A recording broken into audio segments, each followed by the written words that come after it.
afternoon. My name is Allison Gampel, and I'm the Associate Director of Alumni Programs at York. I want to extend a warm welcome to everyone who's taken the time to be with us for our June and final session of the 2021 Gratitude Speaker Series.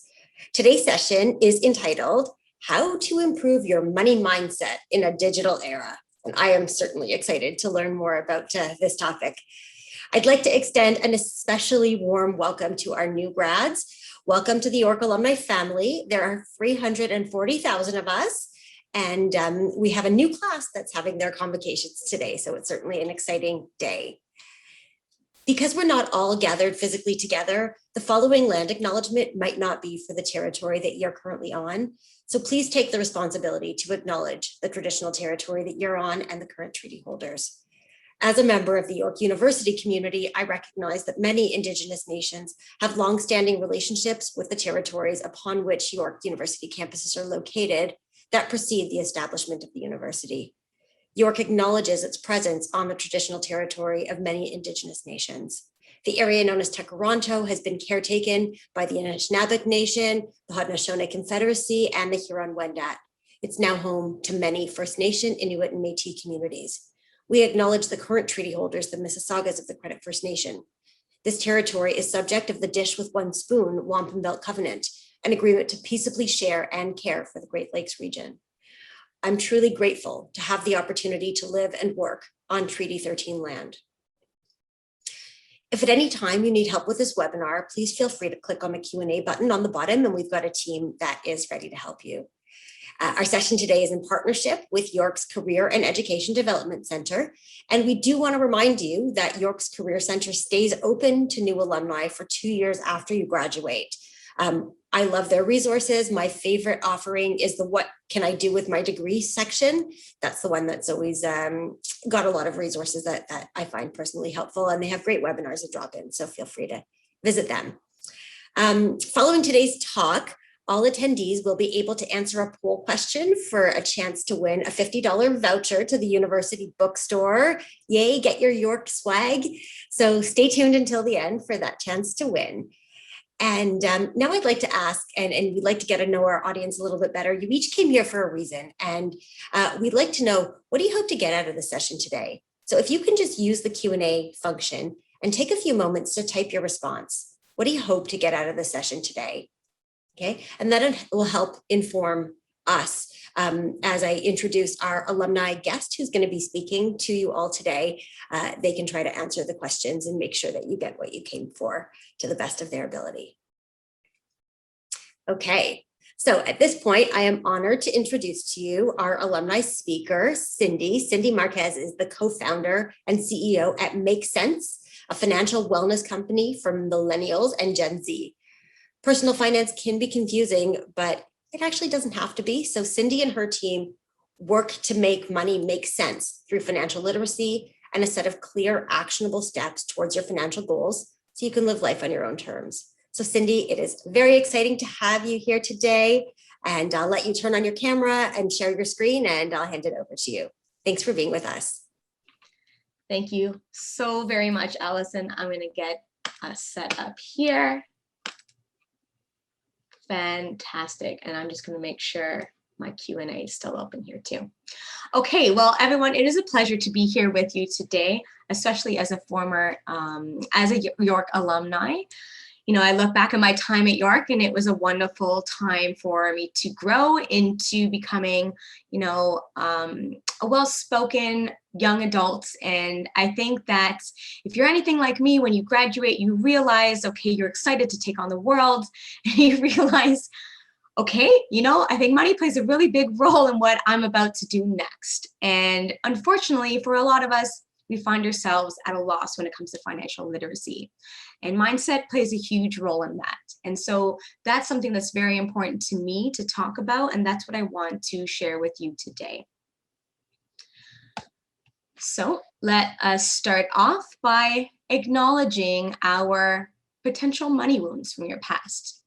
If you think about your relationship with money right now and how you feel about your ability to manage money well and control your finances and your potential to reach your future goals, Do you feel optimistic about that? Do you feel like you have a pretty good handle on exactly what it is you're supposed to do next to attack your goals and get to where you want to be? Does money feel like something that feels very taboo to talk about because you weren't talking about it in your home growing up? You didn't really talk about it with your friends. Is it something that excites you as, this tool that provides so much potential?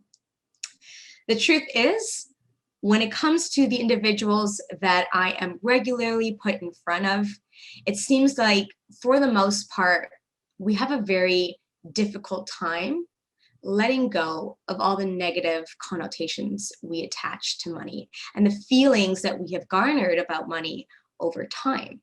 A lot of you may feel very stressed because, you open up your social media and the news and you hear about how the Toronto real estate market is just out of control. And so you're thinking, well, how do I eventually get to the point where I can step in and, move on and hit that milestone for myself? Does that feel realistic?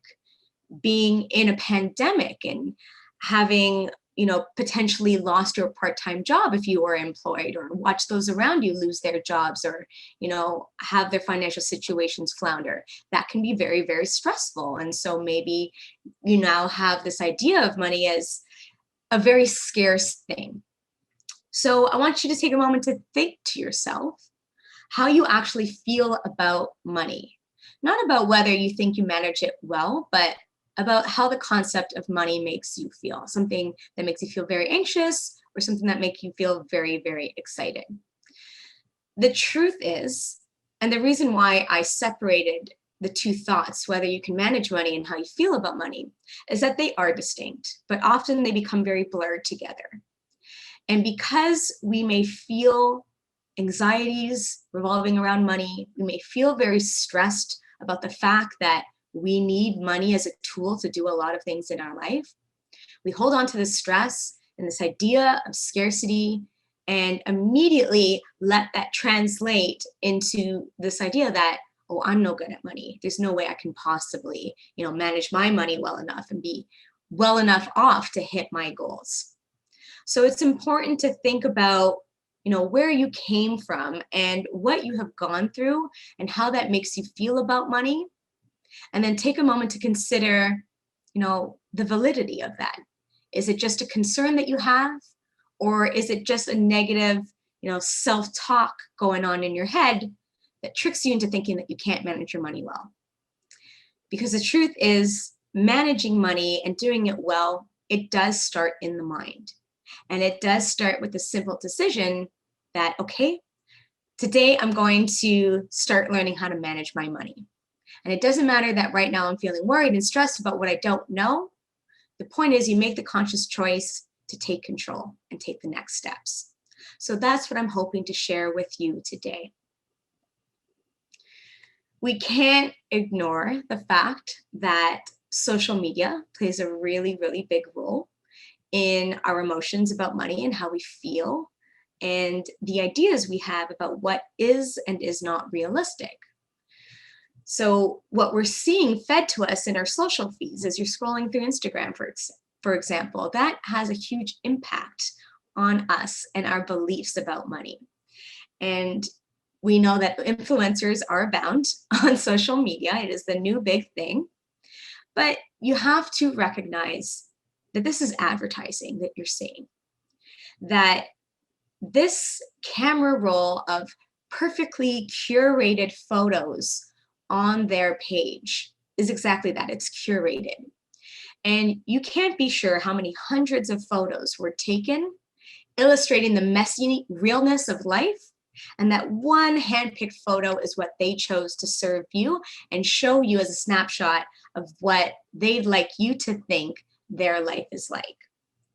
Because, I am not impervious to it either. I see a lot of things online and it makes me question every now and then, like, how is that possible? There's just no way that they can possibly afford to go out to brunch every single weekend and take all these trips, and how in the world did they afford to buy a house? And, as far as I knew, that person had only a part-time job. Like, how are they doing this? Like, it's really hard for us not to ask these questions and get a bit envious, get a little upset about what we're seeing, about what we're seeing other people attain, and feel like, well, why aren't I there yet? So you have to remember that, we're being fed this idea of a particular lifestyle, because when it comes to influencer content, it is advertising for a lifestyle, for a product. And so you can't read into it too much and assume that that is a depiction of real life. I have worked directly one-on-one with influencers, and I'll tell you this, thousands of likes and thousands of followers does not mean that you are financially well off. It does not itself equate to success, and it certainly does not dictate your self-worth. So just because you see, and maybe someone close to you as well, has a lot of followers, is getting a lot of attention online, what's the reality of the situation? Yes, it can become a means of an income, but not everybody makes it to the point where they're a very successful influencer making a ton of money, and they no longer have to do, that other side hustle, that other part-time job to actually pay the bills. So you have to put a very real filter on what you're seeing and assume that what you're seeing is also heavily filtered from the reality of the situation. Because ultimately it is very hard for us to separate the two worlds. Even if you can go so far as to accept the fact that what you're seeing online may not be real, that it is an ad, it's posed, it is curated to tell a certain story. If you can look past social media, you're still looking immediately around you at your friends and your family and those in your network, and you're comparing yourself. You may not be comparing, you might be strong enough to not compare yourself to the influencers, but it's hard for us not to compare ourselves to each other nonetheless. Like I said earlier, I'm at a stage in my life as a millennial where a lot of my peers are buying homes, they're starting families, and it's hard not to question, how in the world did you afford that? Why are you so far ahead? How is it that this person is able to do all these things and take all these trips, and I'm over here grinding each day? It's hard for us not to feel that way when we look at our friends and not feel a bit envious. But the truth is, they're not you, and you're not them, and you guys have completely different lives and different life circumstances. So it really doesn't make sense to compare your situation to a situation that is entirely different. Because I think that once upon a time, it was true that there was a certain benchmark of success, certain milestones that were pretty typical. And the key word here is that, realistic to attain. For example, my parents' generation, it was realistic for them to be married and have a family by the time they are in their mid-20s. They already have a home of their own that they own. My parents, get this, they bought their house in downtown Toronto, something like 35 years ago, for $60,000. And you can only imagine what that property would be worth today. And that's only a couple decades ago. But the change in the cost of living is so drastic that these milestones that they held true are just not realistic for us anymore. And so not only do you have this undue stress that you're putting on yourself, where you're thinking there are certain benchmarks that I have to hit, otherwise I'm falling behind. I have to get my BA, and then these days I don't think that's enough, so maybe I need to get my master's, and then I need to make sure that I get out of school and I've got this 6-figure salary right off the bat so that I can afford to start a family and get a house. Life is so messy, and it probably isn't going to happen that easily or in that order. Many of us can't just plow through school and get a job right off the bat. As we all know, it's very competitive. And so we hold these benchmarks to ourselves. And then, admittedly, some of our parents might not be as up to date with what the reality is. And so you may still have this narrative fed to you that, oh, well, you know, this is what you need to focus on. You need to get a mortgage, to buy a house, you need to get married right away. And you're thinking like, that's not even on my to-do list. I'm just trying to get by and I can't help but think about all my student debt. Like, never mind all this other things that you expect from me as a parent and that I feel like I expect from myself. That's a lot of stress. And the truth is, I just don't believe, based on what I know from real life experience and my experience in working with many other demographics and ages of individuals, I don't think it's true that there exists any one benchmark about what you should be doing next, what you should be prioritizing in life. So we have to stay focused on the fact that your situation is your own. And I'm sure you have a lot of amazing goals. And the point is to focus on those goals and keep your head down and really make movements towards that without worrying about what everyone else is doing. Because you don't know if your friend who just got a house, did they really afford that on their own? Or are they very fortunate and lucky enough to be, partnered with someone who is financially well off? Are they very, very fortunate and lucky to have a family that saved up well in advance to gift them enough money for a down payment to help them on their way? Did they, work really hard for years, in fact, maybe back in high school days, scrimping every dollar that they could save during their part-time jobs, and maybe they did make it for themselves. But does that mean that you did the wrong thing by not getting a job sooner, by not saving sooner? Maybe they absolutely had to. They had no one else to depend on. But the point is, there's too many variables at play, and you can't be certain that what you went through is exactly what everyone else has gone through. And so what they are achieving doesn't matter, because the context surrounding that is so entirely different from your life that you just can't compare. You should look to it and aspire to it and allow that to be something that, makes you very excited for what you are capable of. Like, wow, if they can do it, that's amazing. Like, I can't wait until I bring myself into the position where I can do that too. But the point is, it's difficult, I know, and it's easy for me to say, just don't do it. But it is really important for you to not compare, because you are on your own journey.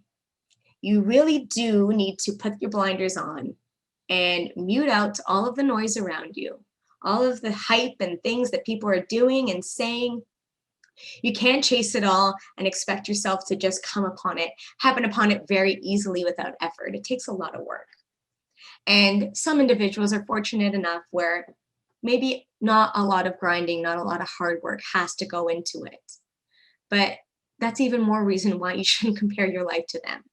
If you're not the individual who has been lucky enough to have a lot of things handed to them, why would you compare your situation to someone who does have a life like that? It doesn't make sense. And it's just setting you up for failure from a mindset perspective, because now you're thinking, oh, well, there's just no way I'm going to get there. And when you start to feed those stories to yourself, eventually you believe it. And the more you tell yourself, like, oh, I'm broke, I always run out of money, I always overspend between each paycheck, there's no way I can save, I always mess up on my budget. Well, at some point, you start to pretty much manifest these negativities in actuality for yourself. The more you say these negative things, these beliefs turn into a reality. They start to translate into your habits. And because you believe that you're bad at money, you start behaving poorly with money, because you're like, well, yeah, see, I told you I'm bad with money. I already knew this, see? And then you just kind of keep perpetuating this negative cycle. So it starts with a choice to say today that, you know what? Okay, there's a lot of stuff I'm seeing around me, and some of it makes me pretty envious, but I'm going to turn that into inspiration and use it as something that's going to launch me into my goals and keep me super, super motivated and focused on what I'm trying to do next. So keep your head down, focus on your own goals, and make today the day where you decide, you know what? I might feel stressed about money, anxious and scared because my parents didn't talk about it. It felt very taboo, but you know what? I am making the decision today to start learning about how to manage money. I'm going to make the decision today to normalize bringing these things up in conversation because it feels important to me. It seems to make the world go round and dictate what people are capable of. So yeah, I'm going to inject it in conversation and normalize it. And you'll help yourself go a long way by just taking that step today. Just, okay, today's the day I change. Today's the day I learn. And in fact, I hope that it is, because next I want to show you how to actually now put this into practice and take very simple steps towards controlling your cash flow on a day-to-day basis so that you start to feel like, all right, I understand what's happening at a minimum with my money. Even if I don't understand all the technical concepts and jargon out there, at a minimum, I hope you're going to leave this presentation feeling like, okay, I think I have a really solid starting point for where to begin with my own money. So let's start with, controlling our urges. Sometimes a lot of our beliefs about whether or not we're good at managing money stems from, how we behave when it comes to spending. Are you a victim to impulse shopping? I certainly was at your age. I think about how I managed my money a decade ago, and I think about when I first got a credit card, and unfortunately, roaming around the Yorkview campus, there were a lot of those, MasterCard and Visa kiosks about where it's like, hey, sign up for this credit card and get this cool t-shirt. I'm like, cool, I love swag. And so I'm signing up for credit cards left, right, and center, and not really cognizant of the fact that, hey, this isn't just free money. It's money you need to pay back plus interest. Oh, and there's consequences to your credit score and a lot of other long-term things. So it was really hard for me to control that when everything was new to me. There wasn't a lot of literacy being shared. So I want to share with you a couple techniques you can use to help snap yourself out of those moments where you feel like you're a victim to your impulses, because, hey, they go a really long way. And like I said, with social media, advertising, a whole bunch of stuff everywhere, it is hard not to want to immediately start spending your money. So let's start with considering the fact that time is money.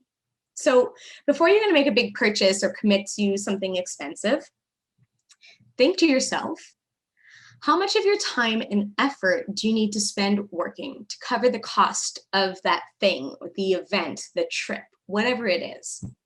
So let's make this simple and consider a $100 pair of jeans.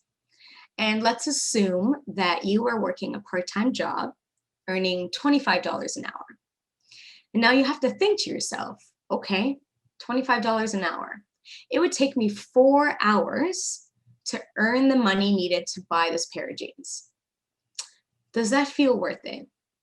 And maybe, you really want this pair of jeans and you love it. It's going to make you happy. You want to update your wardrobe and you feel like, yeah, of course, this is why I'm working, right? To buy the stuff that I really love. So you think, yeah, okay, that is worth it. But then I also want you to think, take that same scenario, but think of it a different way. Maybe you're comfortable working 4 hours to receive $100 to then decide to spend on a pair of jeans. But what if, your employer came to you and was like, okay, I want you to work 4 hours. I'm not paying you in cash, but I'll pay you in this cool pair of jeans. Would you be just as willing to work for 4 hours to get paid in stuff, but not money? Would you want to work for 4 hours and get paid in a pair of jeans? Because I feel like all of a sudden that feels different versus getting paid in money and feeling like I have the conscious choice to spend the money on this pair of jeans versus getting paid in stuff.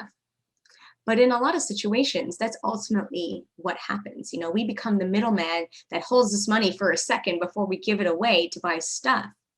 But when you start to feel like you're a bit out of control and you resent the fact that, you know, you're a slave to your impulses, so to speak, start to reframe the way you think about what it costs to buy stuff. Do you want to spend all your time and efforts working to get paid in stuff and never actually have money left over to put towards your future goals, the bigger picture items that you have in mind? So at the end of the day, you might still answer, yeah, no, that sounds good to me. Great. Then it sounds like you're making the conscious decision that, yes, this is how I want to spend my time. And yes, that does feel worth it. But when you think this way, maybe some of you will be like, ooh, no, 4 hours seems like too much work. And I work really hard at my job for just this one item. So maybe I won't buy it today. Maybe I want to change what my financial priorities are. So that's a helpful way to help switch the way you look at spending money. If that doesn't quite work, we can try virtual window shopping instead. So if you find yourself loading up your online cart, one practice that I have implemented for myself, I mentioned, a decade ago, I was in a different position financially. One thing that I started to practice that worked for me and works to this day is that, I still do enjoy the excitement and just of like loading up my online carts and window shopping and seeing all the nice things that are out there that I would like to buy at some points. And I'll load up my cart, be like, oh, this is a whole bunch of nice stuff. And I see that bill and I'm like, that's a lot of money. Okay, I'm gonna walk away from this. I walk away from it and I return to it to the next day. And here's the thing that happens in a lot of cases. One of three things. One, you either forget about it altogether and you just don't end up spending the money, but you had a blast loading up your cart. Great, that was fun, but you didn't have to suffer the consequences of dumping it on your credit card. So you may forget about it. Or you may come back to it, and at this point, you've had time to sleep on it. You're not just acting on a whim based on an impulse, on an ad that you saw online. You're coming back to it now with a fresh head, and you're like, okay, you know what? I know why I started shopping. There was, in fact, this one thing that I did need, but then I ended up loading up my cart with a bunch of other stuff. And so now you're coming back to your cart and you're scrutinizing every purchase and you're probably going to slash half of it or more and bring it down to a reasonable cost where you're like, okay, well, this is kind of what I intended to begin with. This is pretty much what I wanted to spend without all of those other impulse purchases being thrown in there. So you had the time to think and now you've cut down your bill quite a bit. Or you come back to it, you didn't forget, you didn't decide to cut half of it. You actually look at the cart and you make the conscious decision to just scrap all of it entirely because you realize, I think I just wanted the thrill, the feeling of shopping because that makes me happy. It's a bit of retail therapy that I needed without the whole buying the stuff aspect that comes along with retail therapy. So you got what you needed out of it. You felt better about online shopping without actually hitting purchase, and you make the conscious decision to walk away. And I feel pretty confident that either one of those three scenarios might be the case for you if you find yourself often feeling like a victim to online shopping, where you just can't help it and then you're riddled with this buyer's remorse after the fact. Give it a try. And you know what? If that doesn't work, let's leave your credit card out of the picture. So first of all, if online shopping is the problem and you have your credit card information saved in your browser, get rid of it. Unsave your credit card information from your browser. It is that one extra step you have to take. If you are now going to keep your cart and follow through with the purchase, well, now there's that extra step of like, okay, now I need to get the card and my wallet. I'm punching in these numbers and I'm realizing the reality of like, yeah, you know what? This would have felt so much more satisfying if I could just hit buy and then I have it. But now I have to input my credit card information and it's starting to feel real. You're starting to feel the pain of the fact that like, oh yeah, this costs money and it's my money. And if it's on your credit card, then it's not your money. It's the money that you're gonna owe. That's even worse. And so when you're out, another way to help yourself from overspending is to just leave your credit card at home entirely. use your debit card, because there is a sense of psychological pain that comes with seeing your bank account balance decrease in value, that makes you second guess the purchase you're about to make.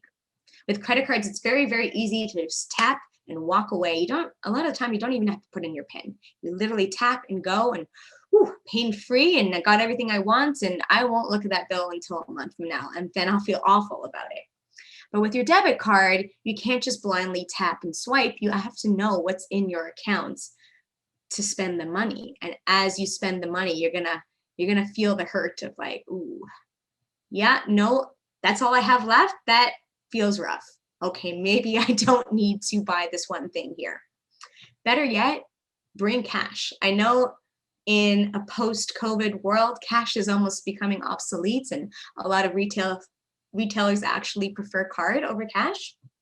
But if you are still someone who carries around cash or has access to cash, that's the best way to budget. If you leave your plastic at home altogether and you just walk out with cash, you literally have given yourself a fixed budget that you cannot blow. And if you feel comfortable walking out of your house with $50 to spend for the day, well, now you don't have to feel guilty if you spend every last dollar of it, because you stayed within your budget. Versus going out even with your debit card and having the intention of not even spending more than 50, but because you can, you might still blow the budget and then feel a little guilty about it. But cash is king if you're really trying to rein it in and keep it tight. So give either one of those three tactics a try, and I think you'll find that it'll work for you. So ultimately, and I've referred to this already, the best way to take control of your cash flow is to pay attention. And so the three things I just touched on are ways to pay attention to what your triggers are, how you tend to react to your impulses, and ways you can be more conscious to sort of nip it in the bud before you follow through with those impulses. Likewise, when you've gotten your spending in control, in fact, another way to help your spending is to actually pay attention. Like I said, even looking at your debit bank account balance helps you spend less because you see what you have. And now when it comes to planning for all of your bigger picture items, your bigger goals, you really do have to pay attention. Now it's not just about curbing your spending on the stuff. You're actively trying to come up with that extra cash to save and put towards your future goals.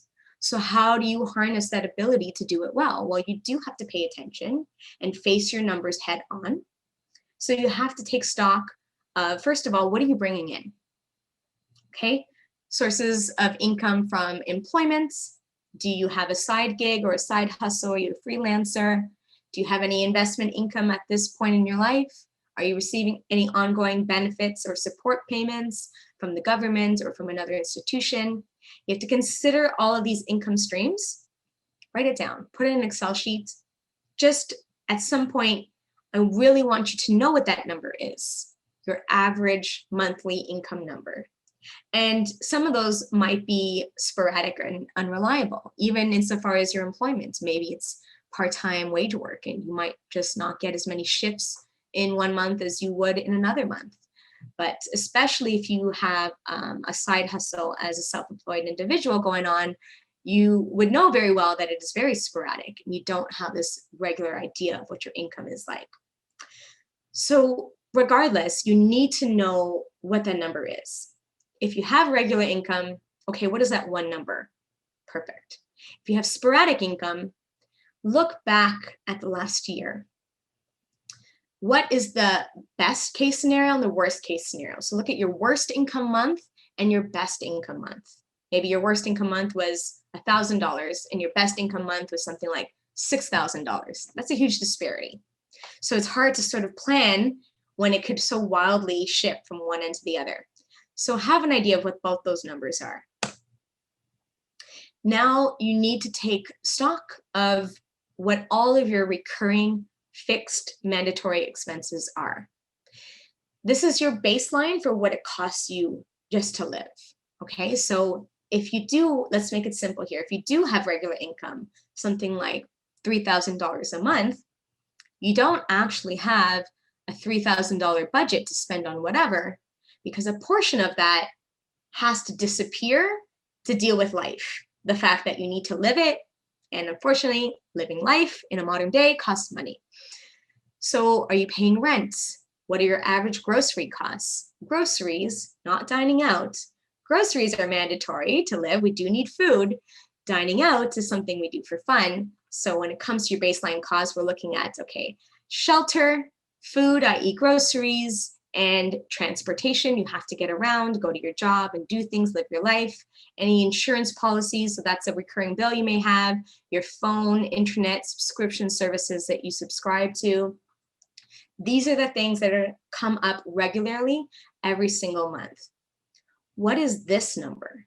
Add all of that up, and I think you may be surprised. Some of you may already know what the number is, but you'll be surprised at how many individuals don't actually know what it costs them just to live.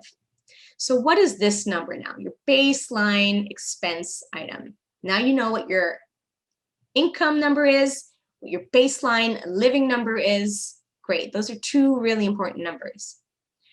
And now, don't forget to include your debts and savings into that fixed expense category. Well, debts, that is included as a bill. The minimums, at a minimum, are included. But the thing is, if you already have debts and you're looking to get out of your debts, especially high interest credit card debts, if you want to get out of it, you can't just pay your minimums. You have to pay more than that. So maybe you want to factor a little bit in. And same with savings. Future you wants to have a good life, right? But present you has to foot the bill. That's non-negotiable. It's not just going to happen by fluke. So you have to look at your savings as one of those mandatory fixed expenses that are non-negotiable. If that future goal is really, really important for you, you really want it, then you really do have to treat saving today as a bill that you can't ignore and that you're going to be penalized for if you don't pay it. Future you is going to be penalized for it because future you is going to be left struggling, still hustling, being like, oh my God, why am I still working at this age? I wish I had done more sooner. So debts and savings should be included in that previous number of what it costs, the baseline fixed expenses. Okay, now you've got them all bundled together. These are your fixed ongoing expenses. This is the money that isn't actually yours to keep from your income when you receive it. So again, if you're earning $3K a month, you don't get to keep all $3K to spend on whatever. A portion of that, let's call it $2,000 based on everything we've listed, is already spoken for. You know it needs to get paid out. So what's left for spending? This is your discretionary budget. And that is the difference between those two numbers. Your income minus those fixed expenses is your discretionary budget to spend on dining out, takeout, delivery, your coffee orders, entertainment, personal care, like getting your nails done, getting massages, whatever it may be, shopping, travel, gifts, the spice of life, the things that you love to do that make you happy. I'm not here to tell you that the key to budgeting is to cut these things out. I think a lot of individuals think that budgeting is a super frugal, boring thing that has to be so strict. If you just don't have fun, then yeah, of course you're going to save money, but that's not sustainable. It is not sustainable whatsoever. It's like a crash diet. If you're trying to lose weight, sure, you can drink celery juice every day straight for a week, but you're going to be so miserable. You're going to be thinking about the pizza, about the burgers, and you're going to be lusting after that and be so resentful about the fact that you're drinking celery juice and not at all excited about the end goal that you really wanted, which was to lose weight. So it's not sustainable and you're going to give up quickly. What is sustainable is a lifestyle change when it comes to losing weight, much like with your money and your budget. If you make different choices, you can still have the pizza and the burger, but make healthier choices about what's on that pizza and what's on that burger to lose weight over time. Well, likewise, a successful budget is successful because you're doing all the things you love to do, but within your means. And that means not taking on debt to do it. So I'm not here to say, don't buy your Americano at Starbucks. I'm not saying, don't dine out now that patios are open. I'm saying do those things, but be very conscious about how much money you have available to do those things, so that you can feel guilt-free in doing it and know that you're still on top of all of your goals because you treated your savings like a bill. So you already accounted for that and it's getting done. And so if you spend the remainder of your discretionary budget entirely, you literally don't even have to feel guilty because you've paid all your bills, you've put money into your savings, you've made a big dent on your debt. Great, good for you. That's the key to budgeting, that magic number. Knowing what your income is minus the baseline cost to living. And then this one number is your budget, okay? I think that in a lot of cases, budgeting seems really complicated and convoluted because it's like, okay, I need to assign a fixed portion to everything in my life. You know, exactly $250 for dining each month and no more. Exactly $100 on shopping each month and no more. But that's not realistic, guys. Because the truth is, week to week, month to month, what we want to do to have fun and what we want to spend our money on changes. So there might be some months where you prioritize going out to eat more often, and some months where you're like, well, I want to update my wardrobe. So you're spending more money on shopping, and that's fine. And that's my point, is that if you break it down too specifically, well, the moment you break the budget on that one category, mentally you've triggered a failure to yourself. You're like, oh, I said only $250 on dining out and I've already spent $300. Damn, I failed. And now you're walking around with this idea that you've done poorly, and then again, you're telling yourself you did poorly, and then you actually do start to act poorly. So let's nip that in the bud. Let's cut out this unnecessary hurdle. Because the truth is, you might not have blown the whole budget just because you went over in that one category. So that's not a very helpful way to look at it. You want to look at that one number for discretionary spending as your entire budget. So again, back to my example, if you earn $3,000 a month, all your fixed expenses are $2,000 a month, guess what? Your budget is $1,000. Perfect. Make it even easier for yourself. Divide that by 4, $250 a week. Well, there is one single number that I can now carry around in my brain and keep track of very easily without having to nitpick, every single expense. And it just becomes very, very easy to stay on track. So that should really help you out. And if you have sporadic income, you want to do the same practice, but think to yourself, what's my worst case scenario, my lowest income month minus fixed expenses, what's left? Best case scenario. And you want to run with the worst case scenario for a while. As you get mid-month, you get more income, you can sort of beef up your discretionary spending. But I think the real takeaway here was understanding that one magic number is your budget. Finally, I want to point you towards where you can continue your financial literacy journey. There's a lot of great information out there. There's a lot of bad information out there too. So here are some sources for you right from our Government of Canada, canada.ca. You'll notice there's a bunch of sections that you can choose from, a bunch of category. There's a category titled Money and Finances. You can go in there and find access to financial literacy programs, a lot of great educational content. They have financial tools and calculators on there as well that help you, work through some number crunching and financial scenarios for yourself. So that'll be very, very helpful. And you're getting it right from the source as well. So the information is good. Alternatively, my own company Makes Sense. We are catering our content to millennials and Gen Z to make it very, very approachable, easy to digest and understand. So if you want to follow us on Instagram at @that_makes sense, we have financial tips every single week that is very relatable. Again, plain English, not jargon, very easy to understand these important concepts.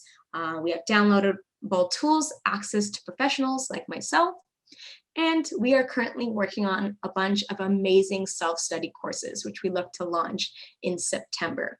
So if that's something that interests you, give us a follow. But otherwise, know that our government has a wonderful website with a lot of amazing resources that you can trust because it's right from the source. So I hope that was helpful. I hope that I help you sort of understand and be able to dissociate your mindset from your ability to actually manage your money well. I hope that I was able to show you how simple it can be to manage your money well. And with this here now, know that you have access to a lot of great resources to continue the learning process. So thanks for taking the time to hear me out, and best of luck. We all deserve to be financially well.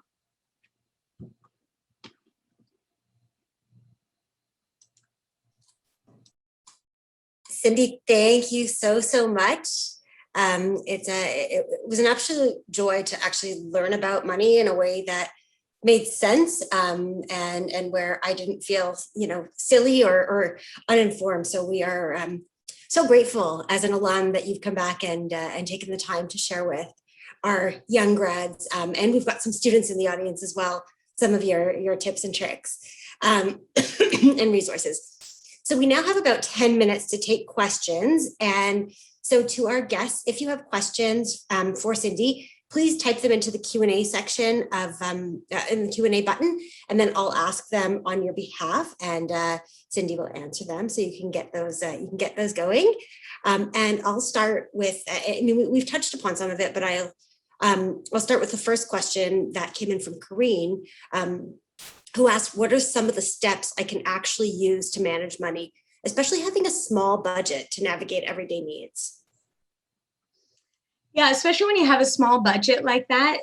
Again, it's really, really crucial to know what the baseline cost of your living is. If you're fortunate enough to still live at home with your parents, where rent is not this huge expense eating away at your income, then that's very fortunate. Then what are some of those fixed expenses? Can you trim back any of them, like a subscription service? Do you need to be subscribed to Netflix and Prime and Crave and Disney Plus, all of those, or can we trim some of those back? A lot of it comes from being able to trim back the fixed expenses. And if you've already narrowed it down so tight where it's like, is what it is, well, great. At least you know it.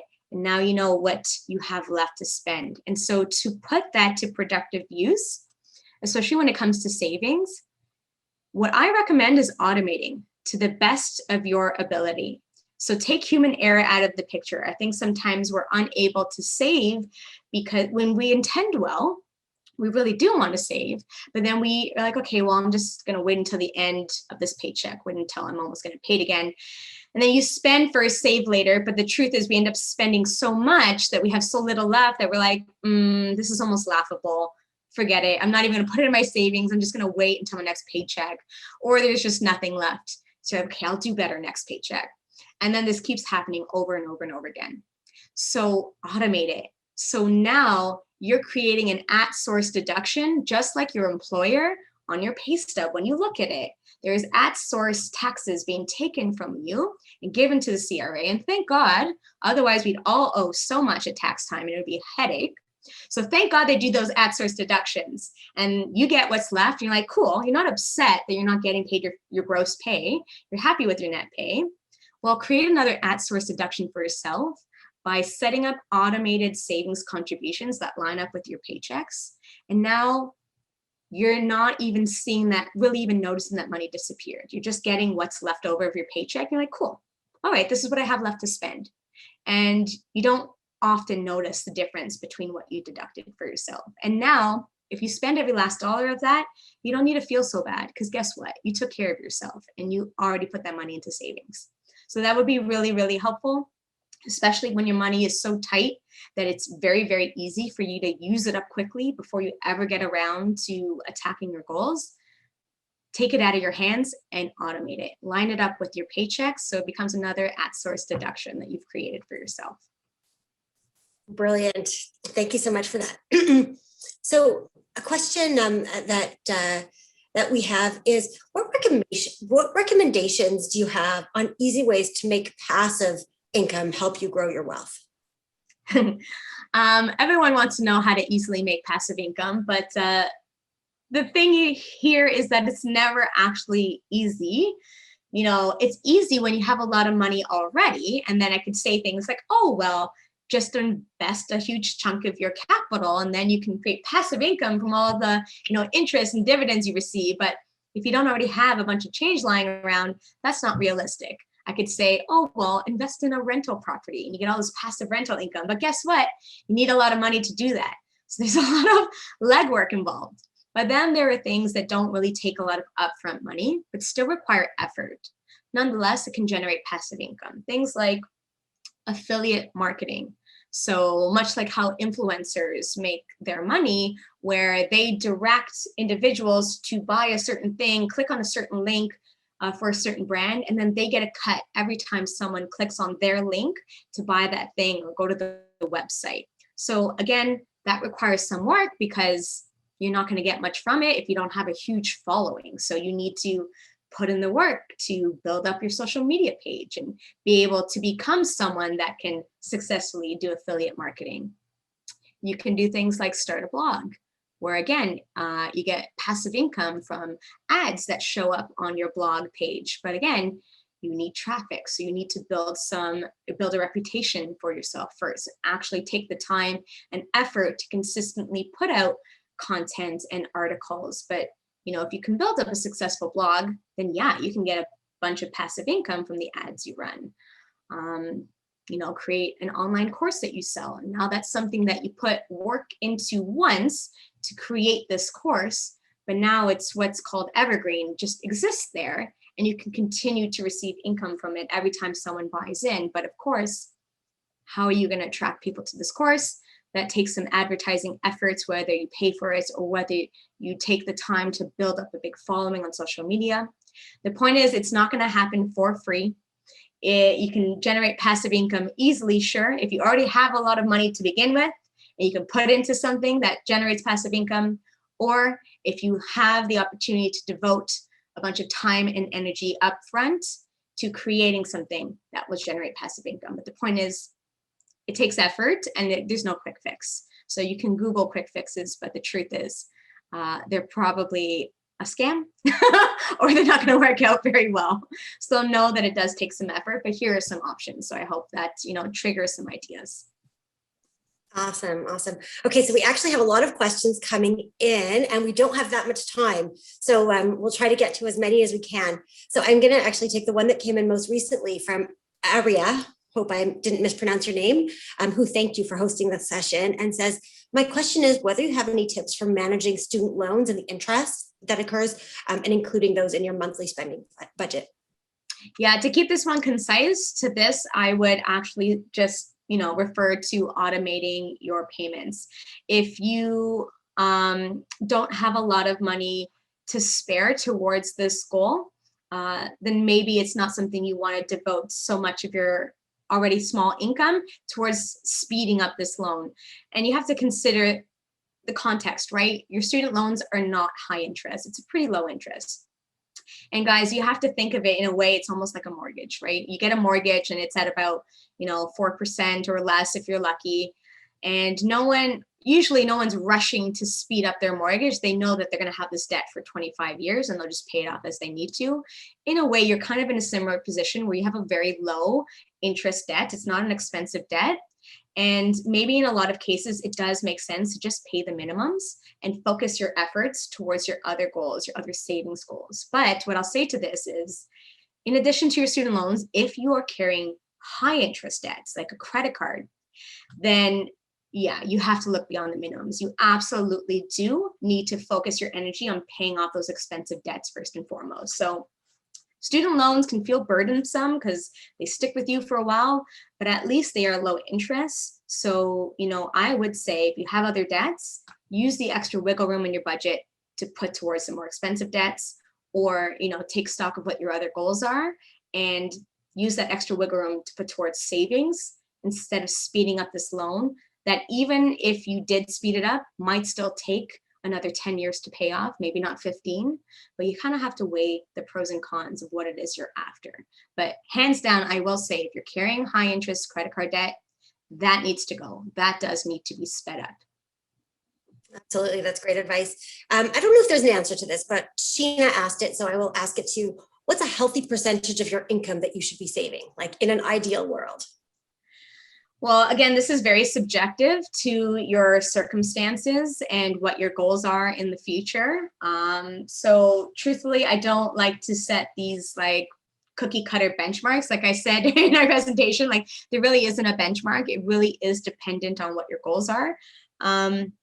But personally, I set a minimum for myself, and that's about 5 to 10% of my income that I automate. I usually end up saving more out of my own hands, but I set that minimum for myself just because I chose to. And in fact, I bank with Tangerine, they make it very easy. So they have things where they can just tax all the money you bring in and just immediately like set it aside into savings for you. So I maxed it out on like 5%. Every time I get paid, they just automatically take 5% and put into savings. So that's a really painless way I've been saving. But am I saying that's how much everyone should save? No, that might be really, really low for you and your goals. Or, depending on how much you make, it may actually feel high because you have so little to work with. But it really depends on your goals. So sorry, I can't give you a more concise answer, but if this is something you want to dive into deeper, reach out to us. Again, follow us online. And if you want to pick our brains, then we can certainly help you out. Thanks for that. Okay, we're going to take 2 more questions. And I think this is a great one coming in from Brianna asking, any tips on investing methods that keep your finances liquid? For example, saving up for a trip in the near future, but wanting to make it work in time. What a great way to phrase it, and using the word liquid there, because yes, timeline does matter. When it comes to investing, I'd say that if you have, comfortably over 2 years, maybe even over 3 years of a timeline from when you want to use that money, then you're gonna, invest it in something like the stock market, mutual funds, ETFs, whatever. But short term, there are ways to make your money productive without locking it up, without putting it at risk of possibly, lowering in value. And to that, I would say put it in a regular savings account that's going to give you interest, or a high interest savings account. You don't want it in an RSP because that is not readily accessible. You're going to lose your contribution room if you take money out. You'll get hit with withholding taxes. You don't want to use up your TFSA room because, if it's not invested, you're kind of negating the benefit of the TFSA. We won't get into that. But the point is you have contribution limits, so you don't want to constantly be putting money in, out all throughout the year and possibly end up exceeding your limit. So any short-term money you have, whether it's for travel, for taxes, your emergency fund, regular savings account that pays you interest, or look to a high interest savings account. In Canada, there's EQ Bank. Admittedly, right now, guys, interest rates are just not very attractive, but EQ Bank has been pretty good at offering one of the more competitive high interest savings account rates. So that is my recommendation to you. Thank you for that. And with a final question, I'm going to combine Sebastian and Ulzikem's questions, and I apologize if I've mispronounced your name. So they're asking about investments and what's your advice on mindsets and practice for investments. So cryptocurrencies, stocks, bonds, TFSA, you just touched upon that, RSP. What are some of those fundamental mindset things that young people should keep in mind? And we'll end on that question. Yeah. Well, when it comes to whether to use a TFSA or an RSP, that's going to require a lot more time than I have left available in terms of directing you to one or another. Chances are, at your age and for your needs, you're better off prioritizing your TFSA for investing purposes. So I'll cap that at that. But when it comes to mindset and investing, again, you need to, first of all, be aware of the fact that nothing is guaranteed. Okay. So first of all, make sure you have the timeline to invest. So say 2+ years, because again, if the market crashes tomorrow, do you have enough time to spend waiting for that money to recover? If you need the money in a month from now, chances are you don't have that time. So you don't want to put it at risk. And all this talk about risk is now leading into the mindset of investing. And that's ultimately, it is a bit of a gamble. There are ways to be conservative about it. And if that is appropriate for you, you also need to recognize the fact that, you're not going to be getting the sexiest returns, but with the potential for greater reward comes the definite exposure to greater risk. So if you can't handle the risk of the up and down, you have to be prepared to accept lower returns and have that be satisfactory. Because ultimately, if you want these huge wild returns, you mentioned cryptocurrencies, that is super, super volatile. You can certainly double, triple, 10x your money, but it can also cut right in half the very next day because maybe Elon Musk tweeted something and now the markets go nuts. And that's a joke, but it's also true. Let's be honest. So that is just a mindset you have to be prepared for, okay? When it comes to investing, it's up, down, up, down. How much can you stomach that daily volatility? And that indicates your risk tolerance, and you should invest accordingly. But when in doubt, zoom out. So when you're looking at your chart of returns, that daily noise seems really messy and stressful. Zoom out. Look at it at 5 years, 10 years, all time, and you'll see that the general trend is always up.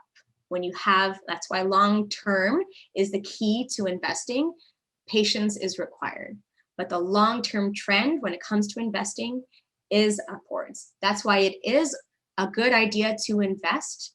At what risk level is just dependent on your tolerance for the daily fluctuations. And if that keeps you up at night, then you don't want to take on a lot of risk. At the end of the day, you have to be confident in knowing that long term, it will go up, but it's not going to be a get rich quick type of thing. Got it. Well, that brings us to the end of this conversation. And Cindy, thank you so much for being with us. We had some comments that were coming in through the Q&A, thanking you and letting you know how much this was appreciated. It's certainly wonderful for alumni like yourself, who have been in the shoes of our guests who are here to share their advice. And we'll have to bring you back another time to talk about your journey of becoming an expert 9 years since graduation, and that piece. So thank you so much. It was a true pleasure and honor and learning experience to have you today. We wish you all the best. Thank you. Thank you very much, Allie. Okay, so you can turn off your camera, and I'll just share some closing remarks and do our draw. So thank you to our students, alumni, and friends for joining us. If you do have any feedback for us, or if you want to let us know what was helpful in this presentation, please feel free to type it into the Q&A box or to email us at alumni@yorku.ca. It always helps us in planning for our future events to know what you appreciated or not. We've got a quick poll, and one person will get a York University Bookstore voucher for $50. And the question is, it's going to appear on your screen, which affinity partner offers the York U Alumni Credit Card product? So now that we've learned about responsible credit card management, see if you can choose which partner offers that. Okay. And our affinity partners, just to share with you a little bit about our affinity partners, we partner with certain financial institutions that we think have products that are valuable, if used responsibly, of course, for our community. And in turn, they help support some of the work that we do at York. So that's why you'll see information about that. Feel free to email alumni@yorku.ca if you have more questions about these offers and what they mean and how they impact you. So the answer was MBNA. We've got our rewards MasterCard credit card. Most of you knew that. And please don't pay off your credit card bills in good turn. Okay, so we'll contact the lucky winner. So in closing, please feel free to share today's talk with your friends. We do post it on our York Alumni YouTube channel. You can join our LinkedIn group or follow us on Facebook by searching York University Alumni. We're also on Instagram and Twitter at York U Alumni. We again welcome your feedback. We have lots of things going on for the alumni community. We are building more, so find any information you're looking for at yorku.ca/alumni and friends. We would love to hear your suggestions, what perks you want to see, what programs can complement what we already offer.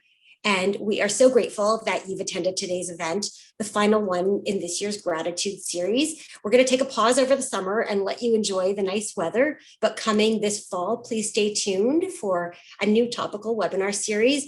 And we are going to be adding monthly speed networking sessions as part of our gratitude programs for our young alumni. So keep an eye on your inbox and on our social media channels for our fall series launch. We look forward to seeing you there. I wish you all continued health and this time. Have a wonderful summer.